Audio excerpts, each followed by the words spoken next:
bago ang lahat, yung kinain ko kanina, naalala ko lang. Kasi naalala ko ang 20 pesos ang kilo ng bigas. Yung kinain ko kanina, nag-order ako ng, hindi man ako usually kumakain ng rice. Hindi ako usually kumakain ng rice. Kasi pag kumain ako ng rice, ganito na ako ka-laki. No joke. Sobrang pigil talaga ang pagkain ko. Dahil kung pabayaan ko ang sarili ko, hindi na ako matabunan ng podium na ito. Lampas ako dito. So kanina, nag-order ako ng rice kasi kailangan ko ng energy na makipagpicturan sa inyo. Pagdating nung rice, ang haba niya, biryani yata. sabi ko pa, haba niya, parang yung rice natin sa Pilipinas, 3 butil, isa sa kanila dito. Sabi ko pa sa sarili ko, ito dapat ang 20 pesos na bigas. Kasi ang isang kutsara niya, 3 kutsara na ang equivalent sa Pilipinas.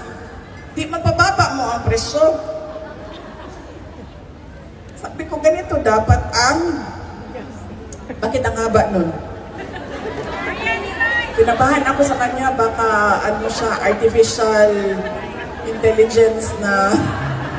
Natural lang ito. Baka siyang pasta. Uy! Diba? Okay, ba? Kabahan ka eh. Bakit ito? Hindi daw yung nakakataba. Ma'am, yung kanila, ma'am, isang plato ganyan, ma'am. Hindi pa rin ako tataba nun.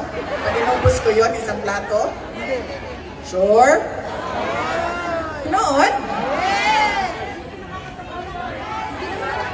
Look. Fake rice yan. Fake rice.